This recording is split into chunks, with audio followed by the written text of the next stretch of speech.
I ran away from the lead, but he found me.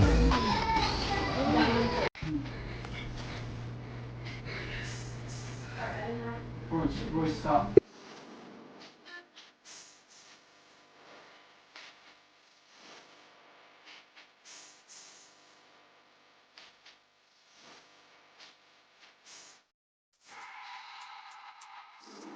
All right, we're back at it. Like and subscribe at the bottom. Sir, what do you think about the win today? How do you think we did?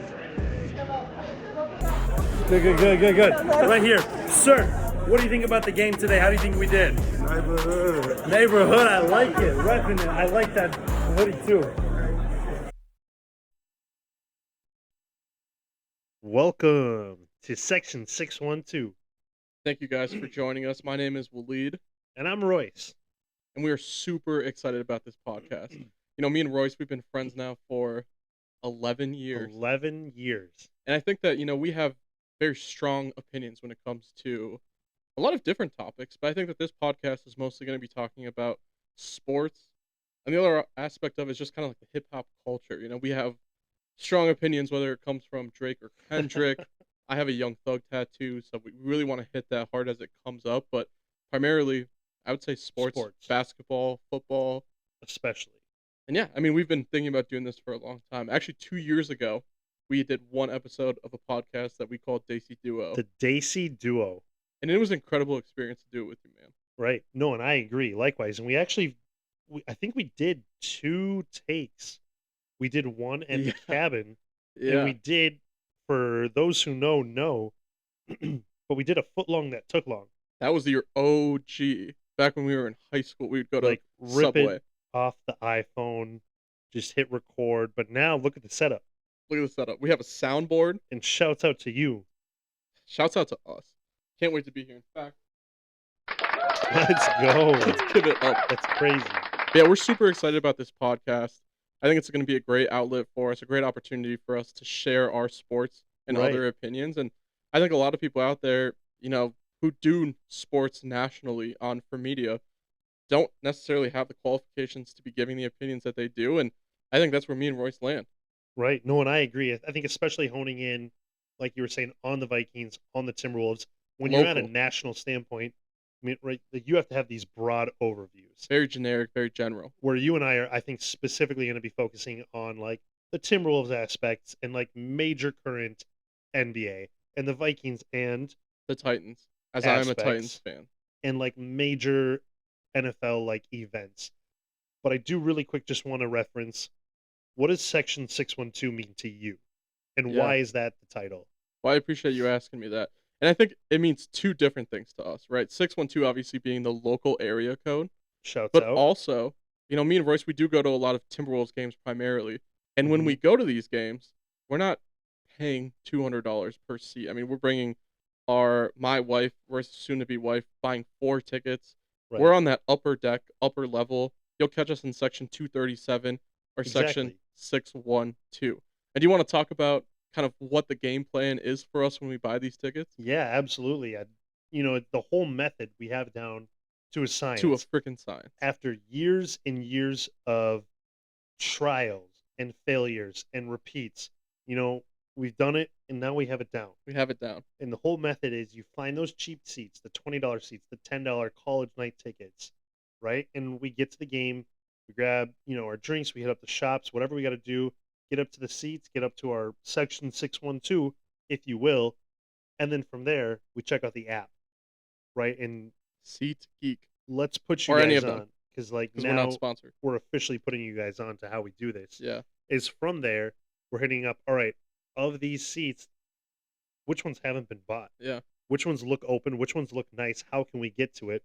And that's half the method. And if you don't have the app, like just using your visual eyes, Right. right? Like, okay, the section 120 down there, there's 4 open rows. No one has open seats. No one has been there yet. Like, this is an opportunity for us. Exactly. And that's half the method. The other half is once you get to those seats, it can be tricky, trial and error. You have to get down to those seats. But once you get to it, leave immediately. Tell them Right. why. Once you get to those seats, you get up right away and you go out.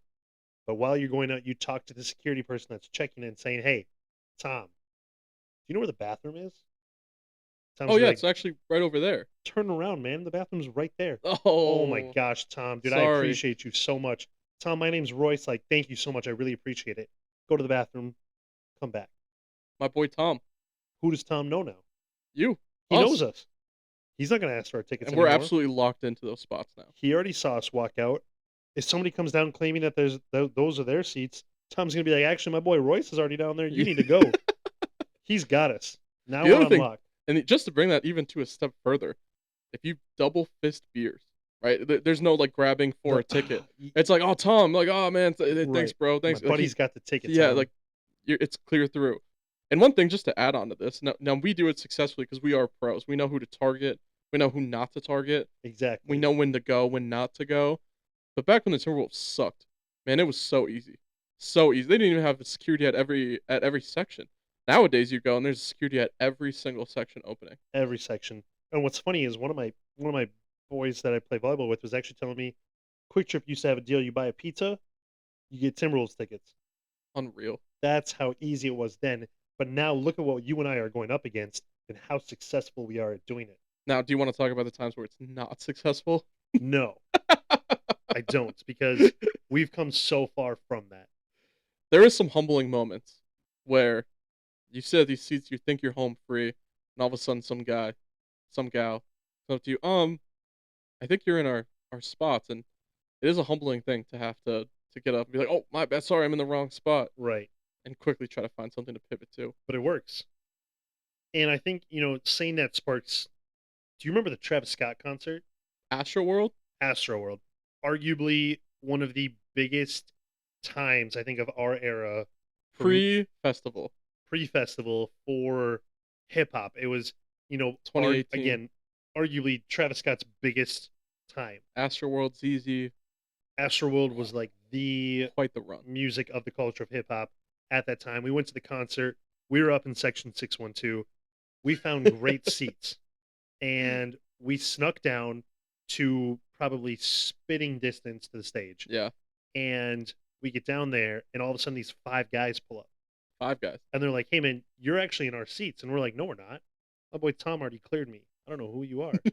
And The they're like, "No, confidence was also just unreal in that moment. unreal." And they're like, "Okay, cool. We were actually just checking because we don't have these tickets. Like, we were just trying to sneak down." And the confidence of these men to not actually have these seats and tell us Right. that we're in their spot is crazy. But the vibes passed. Vibes pass. Vibe checks was good. So we told them, "Okay, cool. We were actually doing the same thing. These aren't our seats, but there's 5 seats next to us. You guys can take it on a deal, right? If you get caught, you don't rat us out. But if we get caught, we're not going to rat you out." And We had a guess what mutual happened? understanding. They got caught, and they didn't rat us out. So Shouts shouts out out to those guys if they are watching because this. they took it for the team Yeah, and they that let was us stay. arguably one of the greatest concerts I've ever been to. But yeah, no, I mean I think that this podcast again is going to be amazing. We appreciate you watching. I think that we have two opinions that are worth listening to, but also informative. I think Right. that we are to Royce's point. We're in this. We go to these games, we see them for ourselves, and we're ready to talk about them. And I think just to set the baseline again, we are Timberwolves fans at heart.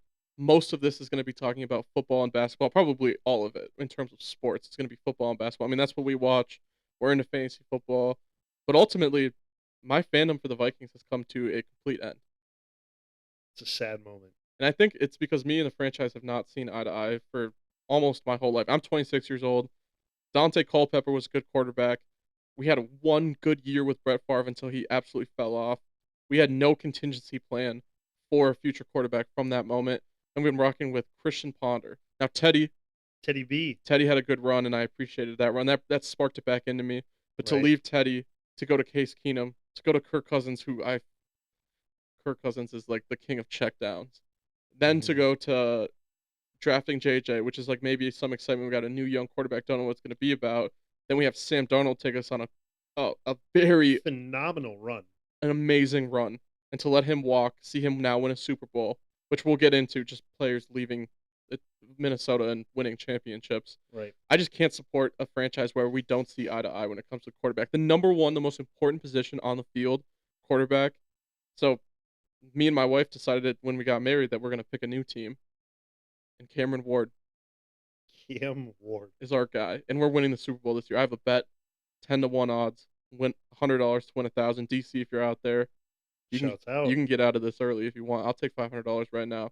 But Cash. Cam Warren and the Titans are winning the Super Bowl this year, and I'll stand on that. You hear it here first from me that we, the Tennessee Titans, are winning the Super Bowl. Let me ask you a question. Hot take. What's the Titans' record? End of season. You know, I've put some time into this. Let's hear it. 12-5, 12-5. and we're winning the division. Cam Ward's going to Have you take seen them how 12 clean? and 5. Have you seen how clean those jerseys are? Okay. Cornell Tate, Is clean jerseys going to Cam get you Ward, to a Super Bowl? Tony Pollard, our offensive line, Oh Jeffrey my Simmons, gosh. a young rookie class that we just got. We're destined, just like the Knicks. We're destined to make it happen. Just like the Knicks. Well, let's transition into the Timberwolves. Yeah. You know, we've had the last 2 years we made it to the conference finals. This last year, exit in the second round. Obviously, going into the playoffs, we had Ant, who was already hurt. He was on 2 bum knees, cooking dudes. Right. But we kind of knew early on, at least I did, that this was not probably going to be our year. And the biggest reason for that is Julius Randle putting up the tour dates, 1 for 12. Like, he's coming here in January 2nd. It's crazy, and he needs to go. I think.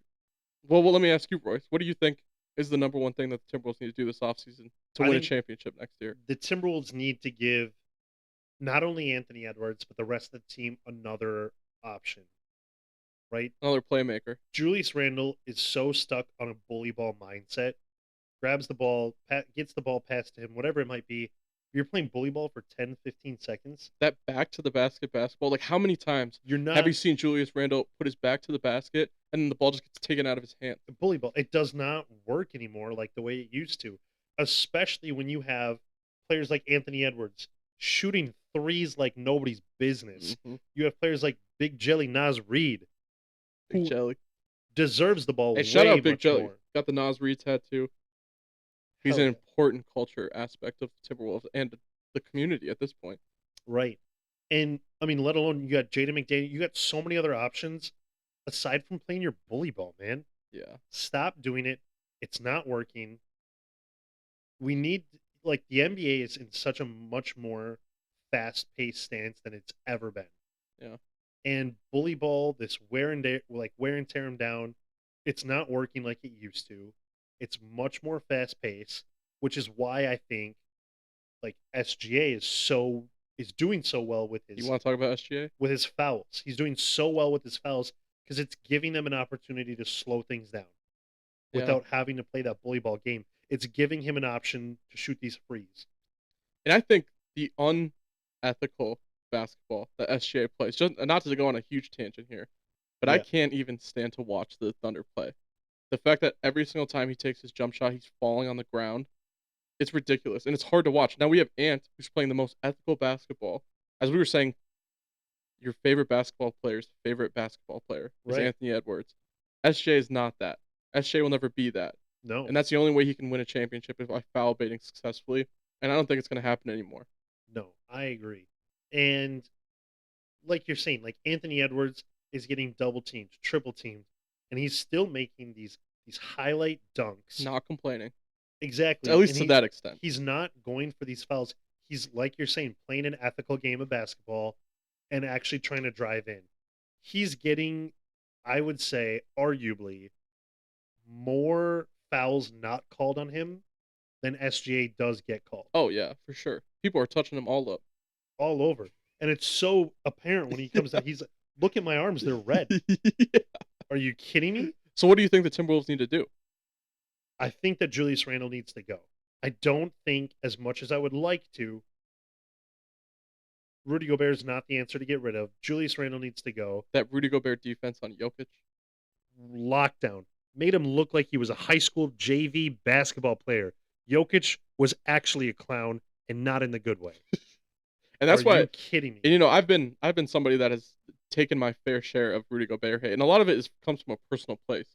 And we can get into that, you know, maybe next time, just about him not unwilling to take a picture with me because I was fumbling with the phone. But yeah, we'll get into that. It came from a personal place for me. Right. But also, in that series, I completely shifted my mind because I think if we did lose Gobert defensively, we lose so much, So and much. I don't think that I don't think that he's untouchable, but almost untradeable with the money that he makes, the return that we'd get, not being 100%. able to get a defensive stopper in return for that we do actually need. I think that he's somebody that doesn't go. So you're saying Julius Randle? I think Julius Randle needs to go, I and we agree. need to get some sort of an option. Playmaker. Another playmaker. So that brings us to: would you rather have John Morant or Kyrie Irving? And I think those are two very good questions.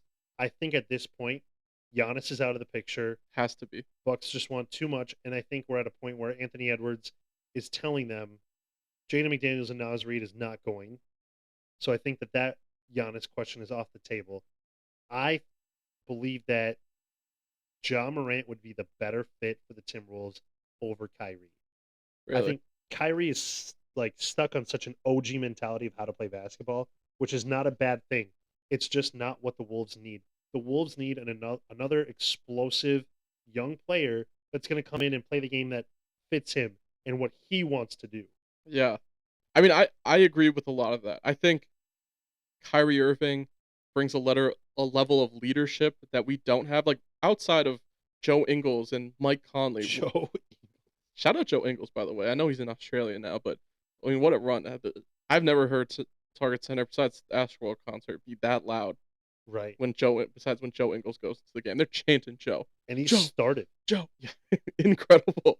But no, we just don't have a lot of leadership on our team. And I think Kyrie Irving, he is a champion, right? He is a good mentor to younger players, especially at this point in his career. I think he's 33 right now. He could Yeah. be the playmaker that we need, the more traditional sense of a point guard, and also be a good mentor for Anthony Edwards. So I think if you you have I think if you have John Morant and Anthony Edwards, it's kind of like the animals are running the zoo a little bit, where it's like, where is the leadership? I worry about Anthony Edwards and John Morant off the court. I two, worry yeah, about John Morant's injuries. I mean, Kyrie Irving has that too, but I just think he brings so much from a leadership standpoint that he could be exactly what we need. And if it is Julius Randle, first round pick, if we have another first round pick to trade them in a bunch of seconds, I would do it. And even if they wanted Jalen Clark, I'd still do it. But TSJ is off the table in that trade. I Anthony Edwards, right? Yeah, Jelly, Jelly. Naz Reid, Jaden McDaniels, and TSJ at this point are untouchable. TSJ, TSJ is like the future of the Wolves. you think he'll He start one day? 100%, Really? 100%. He has so much like little brother energy to Anthony Edwards to a point where I think he's learning so much on how to play as an aggressive player Yeah. I mean, and he had so many how great playoff games, so many good playoff moments. exactly.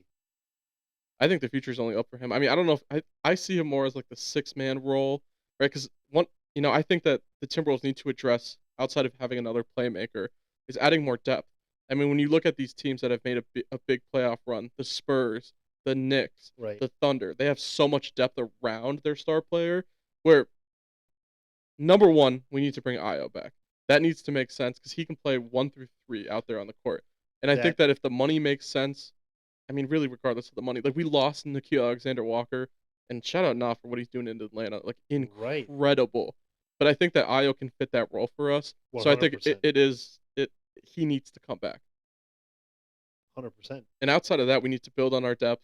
So I hope that happens. If we can get Kyrie Irving or John Morant, honestly, like I'm kind of on board for either of them. But Kyrie Irving would probably be my first pick. Where it sits now, everything that you know, is Anthony Edwards the face of the NBA? I think, yeah, I mean, I think it's hard, right? Because I think he has all the qualities to be the face of the NBA. I don't know if he even wants to be the face of the NBA, but I think he's going into year 7 now, and he has never won an MVP. He's never won a championship. I don't think you can give him the face of the league. I think that he has all the potential there, and even if he doesn't want it, I think it might just naturally happen. If he wins an MVP and we win a championship or two, I think it will happen for him. Now, I don't think right now he is. Who's your face of the NBA? And do you think it's Ant? I Ant is not currently the face of the NBA, But he specifically could be. and only because he does not want to be. If he wanted to be the face of the NBA, he is. Outside of not having a MVP yet. Outside of all that, unquestionable, he's the face of the NBA. 100%. He does not want to be the face of the NBA, and that's where that issue arises. So who is right now? Currently, where it stands, if you had to pick one player who's got the most hype, right, the most potential, and the most uniqueness about them that would encompass them to be the face of the NBA, you have to say it's Wemby, Who just lost to Jalen Brunson? who just lost to Jalen Brunson, but you would have to say it's Wemby. See, I think it's Jalen Brunson right now. However, I don't think that Wemby has longevity like many other players are going to have that will be the face of the NBA eventually. You don't think like for how long his career is going to be? Exactly. His body, everything about him, it's just not. He's not going to be able to I mean, he play needs to hit the weight room for sure. 100%. He But needs he's to not. get stronger. It's just everything. He's not going to be able to play at the level he's playing now forever. Not See, forever, but for a long time. I think that he's only going to get better. I think he could be the goat. He could be one of the goats, right? Like if his career's long, he Really? stays healthy. Like he is 7'5", 7'6", and can do everything on the basketball court. Besides, right now he can't get into the paint. You know, you see him against the Knicks, and they're bullying him. But He that's can't. your issue. You're saying there's a 7'5", 7'6" player who can't get in the paint? He needs to get stronger. That's what I'm saying. He needs to hit the weight room, and then he'll have everything. Right now, where it stands, Wemby is the face of the NBA, and I'm saying that after the finals. Right? Really, After Jalen Brunson beat him. Jalen Brunson's not the face of the NBA. Jalen Brunson is the face of the NBA right now. No, he's not. He had 45 points in that closeout game. Right now, if I asked you this question, I think this is a very simple way to put this. If the fourth quarter is starting, your team is down by 10 points. I don't think there's a player in the NBA that I'd rather have than Jalen Brunson. Yes, there is. Who? Luka. Luka Doncic. Over Jalen Brunson? Jalen Brunson, he brought his team back from 26, 19, 15, 16. Like, he is that dude. Good job, buddy. He did his job. He did more than his job. I don't think that Luka Doncic in that game when they're down by 29. Now Jalen Brunson didn't do it all by himself. Shout out to our boy Cat. Phenomenal finals for the most part, outside of the foul trouble kind of coming up again. But Jalen Brunson, like right now, king of New York. No. Stop that. Not the king of New York. He is. No, That's what they're calling him. Who? Big body Brunson. No. Pop. Pop Smoke. Pop Smoke is the king of New York. See, I mean, R.I.P. Pop Smoke. Correct. R.I.P. Pop Smoke. But also, right now I think the face of the NBA until Wemby takes that next step is Jalen Brunson for what he did in these finals. The Knicks went on a 15-1 run. They didn't lose a game for like 50 days in a row. They had back-to-back sweeps. They were blowing teams out. I know that's a complete team around him, but Right. Jalen Brunson is the leader of that team and the best player on that team. Interesting. You don't think so? No. How can you say Wemby's the face of the league right now when he just lost to Jalen Brunson in the finals? And it wasn't even close. It was a gentleman's sweep. I think there's just a difference in so much when you compare individually Wemby to Jalen Brunson, let alone teams, to Spurs to the Knicks, right? I think overall, if you had to compare the two to be one person as the face of the NBA, Wemby is so much more of a unique player than That can't go in the paint right now. that can't go in the paint. Yes, but he's still so much more of a unique player that's going to attract so much more of a buzz, so much more attention, so much more standards held for him than Yeah. you'll see for Jalen Brunson. And I'll just say one thing too quick. You know, I hate Draymond Green and all that crap that he was talking about Jalen Brunson. Small point guard can't win in the NBA. Like, should prove me wrong. What Becky Hammond said about all that, and then Jalen Brunson does all these things, and Draymond Green is so silent. I just, whatever this podcast is for, I just want to call him out for that because he was talking a whole lot of crap about Jalen Brunson, and then as soon as Jalen Brunson did it, nowhere to be found. He doesn't want to talk about that anymore. So I think he needs to stand on that and prove and say that he was wrong because ultimately he was wrong about that. I hate Draymond Green, one of the dirtiest players, worst players. Shouldn't even be a Hall of Famer. But See, I, they're gonna put him in the Hall of Fame for the team that he was on. But he didn't. I hate Draymond Green because he's not playing for the Wolves. It's like Patrick Beverly, Exactly like but Patrick he's Beverly. kicking LeBron, my goat, LeBron in the nuts. And his GOAT. Are you kidding me? Draymond loves LeBron. I mean, he does love LeBron, but I can't believe the stuff that he was doing to LeBron, the stuff that he does. He's a dirt. Remember him and Jaden McDaniels getting into that fight, throwing the ball back and. Well, I guess that was Russell Westbrook threw the ball back and forth with. But didn't he grab him and Draymond Green like ripped his jersey off at one Yes. point? So Jaden McDaniels was getting into it with another player, and Draymond Green came over, and Draymond Green actually talked about this in a podcast too, As Boofy about podcast. when Wemby shoved Jalen Brunson. Push him in the head. The Knicks left it alone. Yeah, Shame on the Knicks for leaving that alone. I mean, they should have done something They retaliatory. absolutely should have. Because they didn't even get a foul. I'm not saying that they flagrant. should have fought Wemby, but the fact that I mean- your king of New York got let down by mean, his whole team after getting thrown to the ground is absurd. Yeah, well, they won. You look at the Timberwolves, right? When Draymond Green, or when they had Rudy Gobert, and Yeah. Draymond Green put and Rudy the Gobert headlock. in a headlock, Crazy. the whole team came over.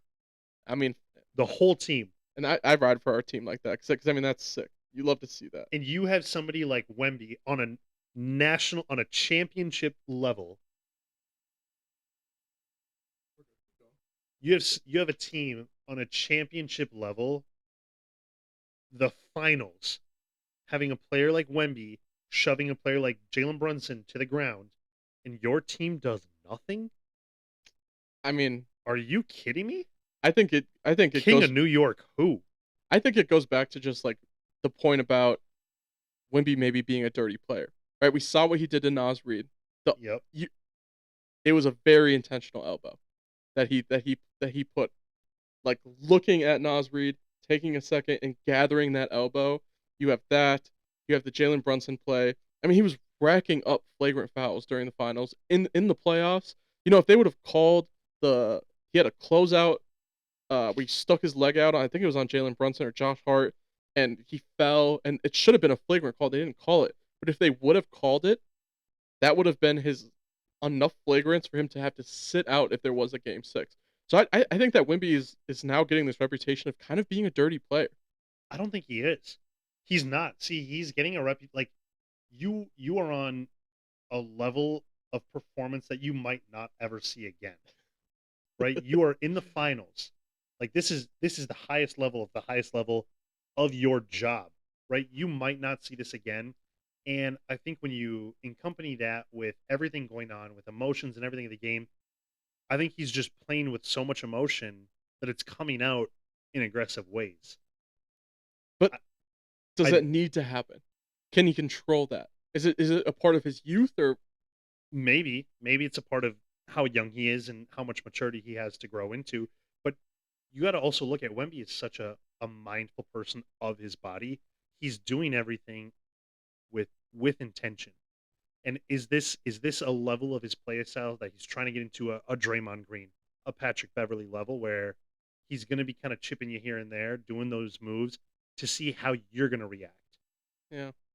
I mean, I just don't appreciate that. I don't, especially if somebody who's going to be the face of the league, playing that way, getting players potentially hurt, and the Nas Reed one really hurt me deep and down because I felt like it's just uncalled for, unnecessary, and the fact that he did it, and I mean, I know he got ejected, but they didn't even fine him.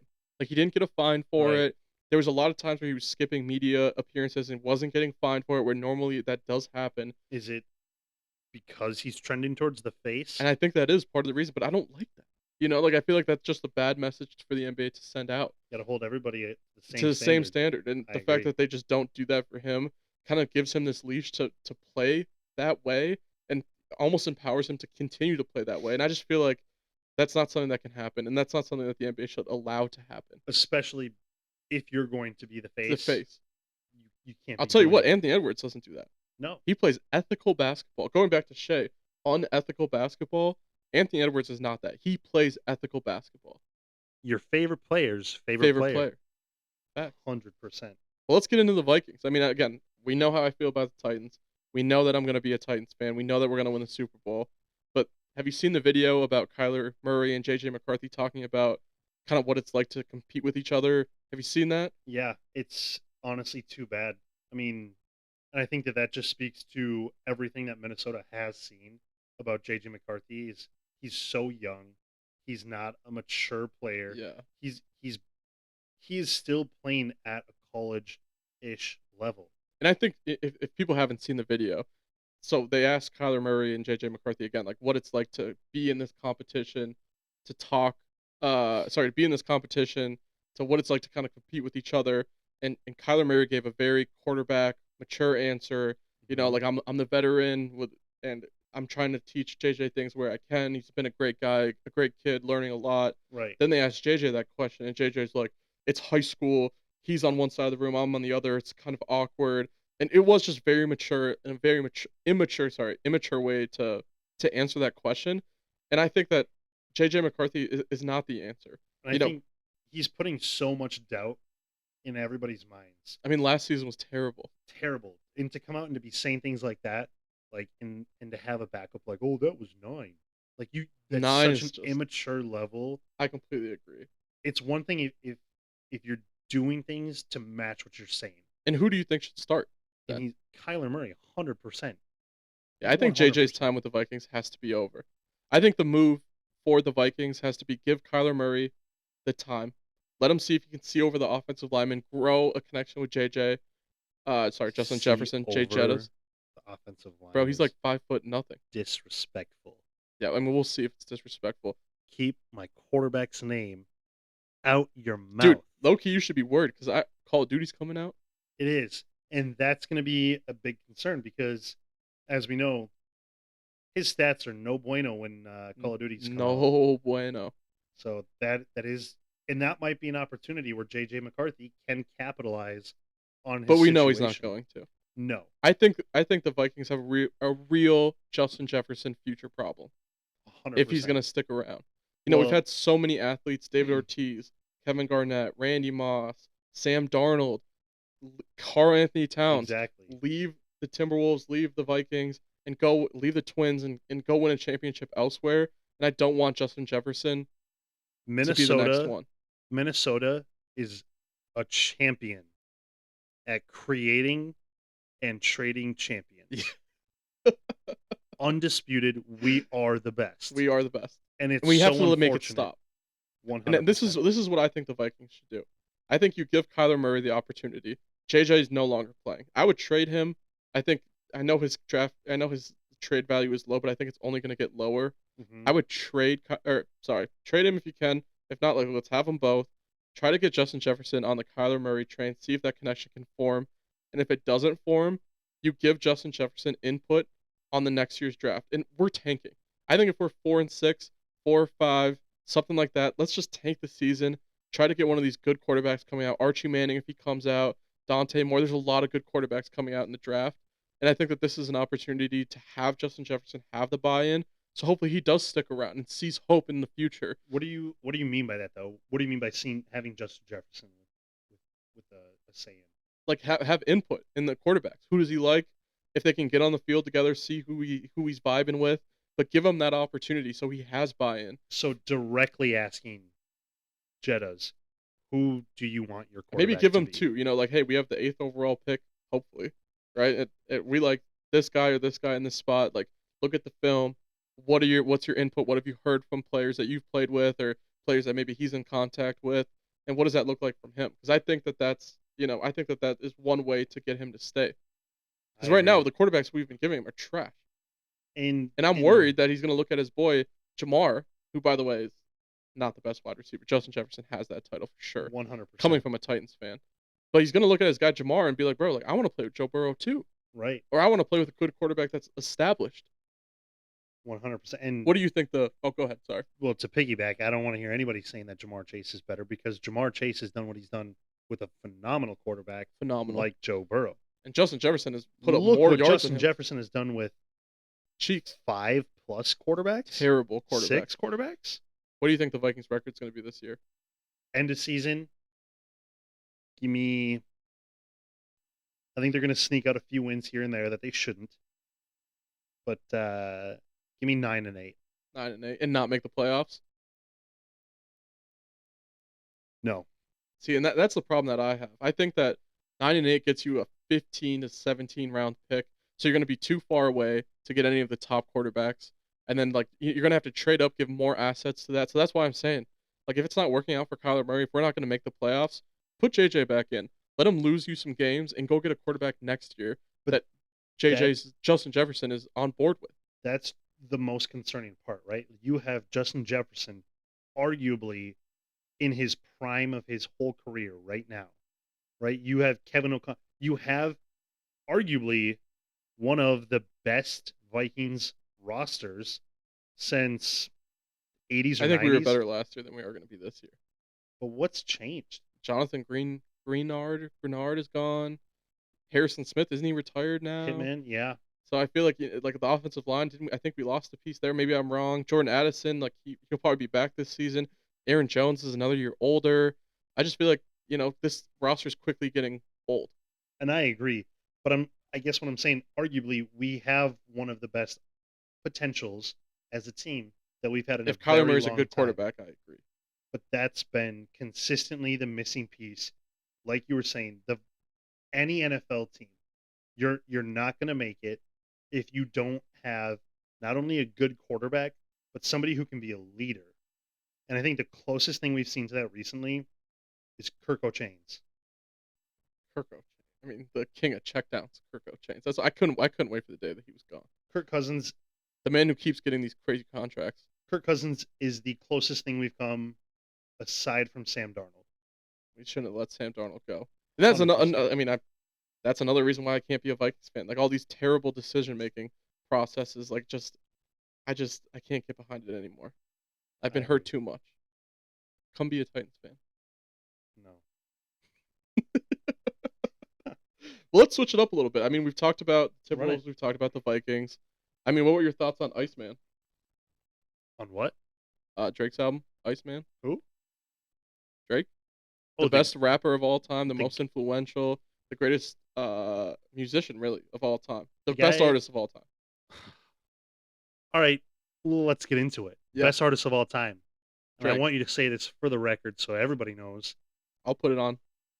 Is Drake bigger than MJ? Yes. I heard the MJ movie's not that good. Just wait till the Drake movie comes out. Wait till the Drake movie comes out. You know, I mean, MJ, like, well, people, like, this whole argument about MJ being more influential, and I've had real conversations with this. Shout out DC, shout out you, shout out my wife, shout out people that are actually, like, I mean, I don't know. A lot of these people disagree with me, and I think this is always my stance, and I stand on it. When you go in your car and you're driving home, how often are you listening to Beat It? Okay, is this one comparison any Michael Jackson song? Your turning point of defining culture and music, of defining who the greatest artist is? What?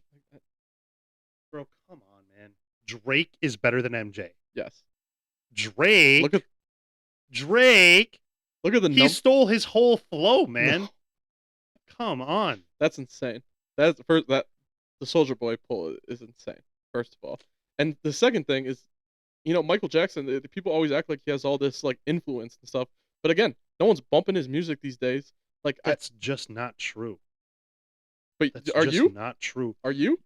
Okay, me personally, no, I'm not blasting MJ like that. So how is he the most influential to you? Look at it at a global standpoint. Are you ridiculous? Yeah, Royce. So me and Royce work together, and he said some crazy stuff today when we were talking. He said, if you ask kids in a different continent if they've heard of Drake, they're gonna say no. But I think he's global, man. Like I think everybody knows about Drake. Look at the numbers. He beat Michael Jackson's record. He beat the Beatles' record. Run that, dude. That was all before streams were a thing. It's the same thing. Tell me, is this argument is insane. Old Town Road or Lose Yourself a better song? Lose Yourself by Eminem? Yep. I think they're both terrible. But if you had to play one... Don't even talk to me about Eminem. If you had to play one for the rest of your life, who are you playing? Eminem is music for like... You have to play one. And I'm not talking about the Young Moms kids. Not the Young Thug remix or the Billy Ray... Well, yes, the Billy Ray... Which one are you playing? The rest of your life. You get one song for the rest of your life. Lose Yourself by Eminem or Old Town Road. I think I'm going to do Old Town Road. because I don't. All I right, love this my. podcast was I know. fun. Lose yourself. I mean, this is a crazy tangent. Number one. Number two. Like, I enjoy my life, right? Like, I don't want to wake up every day and be like, you. So "Lose Yourself" was previously one of the number one songs. Yeah. I forget Eminem had quite an era. I don't know if it was a an good Old era. Town Road beat "Lose Yourself" because of the streaming era. I could maybe You're agree with comparing that. two uncomparable See, things. actually, we're comparing Drake and MJ, and now we're talking about Old Town Road. Because I'm trying to get it understood for you, the difference between the streaming area and the actual like record sales era, where people had to get in a car, go to a store, and buy the album, versus, oh, I just have it here, I'm gonna hit play All and right, well, let's forget talk about about it. your guy Kendrick. Yeah, run it. Uh, Okay, that. uh, like first of all, like First of listen all, bots. Have you ever? I don't know what they call them. Bots that are it's the whole playing streaming the area. streaming bots. Yeah. Drake doesn't do that. How do you know? Drake doesn't do that. But how do you But know? Kendrick does. You have a whole label promoting We're Not Like Us. It's crazy. Every A streaming whole artist label. has to be using these types of bots nowadays. No There's no way way. you're not. No way, but I'm sure Kendrick is. But There's you no know who didn't? I don't think it's the artists. I think it's the labels, honestly, that are doing it. And I think that there was a large, like Drake said, Interscope, right? I think that there was a large pull to have We're Not Like Us, the number one song, because it was so anti-Drake, and Drake was having beef with his label. I think they put all the bots into that song, and I think that Drake would have won that beef if it wasn't for the bots. And that So, song just like, okay, like it's like we're having Drake lost the beef. He just said it here. I'm not saying that he lost the beef, You but I'm just saying did. You said he could have won. I think that culture as a whole would say that Drake lost the beef, but I would disagree with that because there is nuance to it. I think that they're having a beef, and Kendrick comes out with like a pop, like like a hit song. Like it's like, okay, I'm sorry, I didn't know that we were putting like hits out. Like I thought we were having like a battle beef, right? Like a lot of Drake's songs were like coming at Kendrick, and he's like, we're not like us. I just feel like it's like, there's no. and then way you have do. like the label like bumping the numbers, pumping the numbers, like putting him at the Super Bowl and stuff like that. It's just putting this whole tone putting that, him at and the also Super Bowl. like Kendrick's just like, I just think that there's so many things that were going on behind the scenes for Kendrick that Drake did not have going for him. So no, I don't think that Drake lost the beef. But I think the beef ended in a very weird, odd way with We're Not Like Us just Drake being, is still talking about it as he should on be. his Iceman album. As it was 20v1. Still upset 20v1. about it. It wasn't just Kendrick coming for him. He has Future, who they made up, thank God. But there's so many people coming at it. Like people love to pile on, right? It wasn't very strong of Kendrick to just like beat one of the 20. Disagree. I got a few rapid fire questions I want to throw your way. Yeah, Maybe we can get into this Drake and Kendrick a little bit more in detail on the next another... episode. Let's do it. There's a lot there, and I have a lot to say. Would you currently rather build a team around Anthony Edwards or Shea? Yeah, I mean, I think that Shea's unethical hooping is something that I think the refs are going to catch on to quickly. And I don't think that going forward it's going to work for him the way it's worked for him in the past. So I think Anthony Edwards, I think you play basketball a lot like Shea. Why am I catching all these like subtle jabs? No, it's not a. What? I think you foul a lot.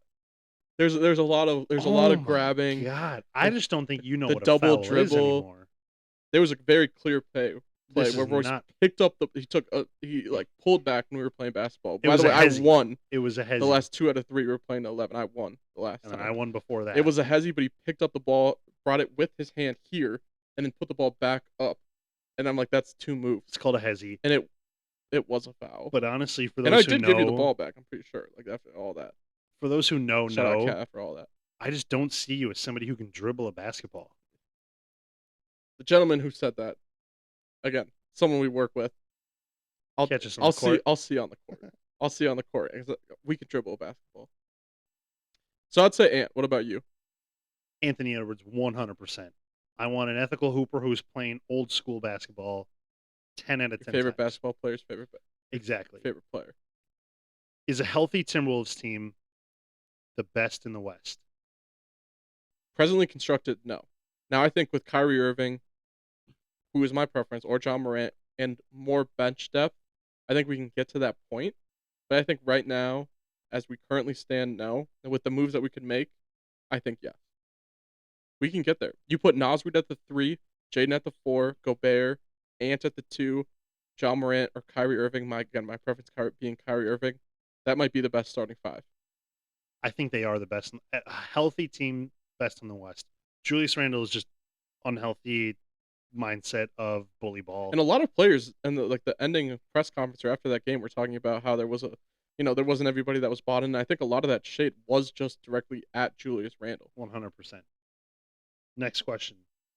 What title would mean more to Minnesota? The Vikings or the Timberwolves? Yeah, and again, coming from a non-Vikings fan and from a Timberwolves fan, to me personally, the Timberwolves, because I have such a stronger fandom for them. Right. But I think for the state of Minnesota, I think there's a lot more Vikings fans. And it's never happened before. The franchise has been around longer. So I would say the Vikings. And I would agree. I think, especially currently, like how you're saying, current construction of the Vikings versus the Timberwolves, like the Timberwolves are debatably getting there, Maybe our best team that we right? have besides the Lynx. Currently constructed how the Vikings are, Shout like out the so Lynx. much room for quarterbacks, like growth in that position. I think having the Vikings win would mean way more to Minnesota than it would the Timberwolves. But me personally, Timberwolves and then the Titans. Specifically because the Timberwolves is more realistically getting there before the Vikings do. Yeah. Vikings have some work to do. That's for sure. Would you rather have a prime Randy Moss or a prime Justin Jefferson? That is a tough one. I think If you want, I can go first. you go first. I think with everything we know, we've seen a lot more with Randy Moss, He and has I the think longevity. with that, I would say I'd rather have a prime Randy Moss. I think athletically, Justin Jefferson might have. Now, Randy Moss is probably one of the best athletes of all time. So no, it's a toss up. I mean, I think probably the 2 best Vikings we've ever had. Right. I mean, Adrian Peterson has something to say about that for sure. Some of the older John Randall has probably something. Fran Tarkenton maybe has something to say about that, but it's a toss up for me. Continuing with the rapid fire questions, does KG mean more to Minnesota over Anthony Edwards? I think right now, yes, because KG played for the Timberwolves longer, and he's our only MVP we've ever had. But I think by the time that if Anthony Edwards does stick around, by the time that everything's wrapped up, I do think that Anthony Edwards will have that title. And maybe time for one more, and let's wrap it. One more. Or maybe yeah, no. Oh, who's your GOAT? GOAT Basketball player. MJ. Yeah, I mean, to me, it's this guy right here, LeBron. I think that there's a lot of arguments that can be made, but just real quickly, been to the finals more. I understand that losing the finals is something to be said, but to me, making it there versus not making it there is in and of itself an accomplishment. And also, if they switched careers, I think LeBron might be going 10-0 with that Bulls team, and he wouldn't retire randomly. All right, last one for you. Of these 2 moments, right, which one do you think had the biggest the bigger impact for Minnesota's fan base in general, right? The Minneapolis Miracle or the Timberwolves beating Denver. Timberwolves beating Denver. The Minneapolis Miracle was a great moment, but really didn't lead to anything. And the Nuggets series, I feel like, was a step forward for the franchise. That we're a serious contender, and we've been that way since we were talking about 2 years ago. This year, like we have that team's number, so I do think it meant more. What about you? See, I think it's the Minneapolis Miracle. Even though it didn't lead to anything. It didn't lead to anything, yes, but I think at that time, like it was like what, 10 seconds left on the clock, It was incredible. and we had nothing. We had nothing to lose. We weren't winning that game, and it was a miracle. Yeah, I mean, it was an incredible moment, but again, just it not leading to anything. I think for me, and I guess just to wrap this, I think the Section 612 podcast has so much potential. I mean, we have so much to say about these topics. Right. It's hard to even wrap it. I feel like we're having so much fun doing this, and we have I so could many probably more things to talk sit and about. talk for like another 2-3 hours before I ran out of like what I'm going to try to talk to you about. Let alone like I want to get into some of the experiences you and I have had, like Yeah, getting down on the court, like getting yeah, into these suites, like fist pumping Anthony Edwards that you did, like and my role in that whole thing. meeting like the Timberwolves players at the garage. Like there's so much Yeah, we haven't gotten to that we can. yeah. No, I'm very excited for this. We're gonna try to get these out, hopefully once a week, Yeah. maybe bi-weekly, but we're hoping once a week. And we just appreciate all of you guys attending this. while showing us love. And yeah, we're very excited about Section 612. I think that this is going to be the rebrand that we needed and Absolutely. something that's going to stick around for a long time. All right, man. Well, thank you guys and stay lovely.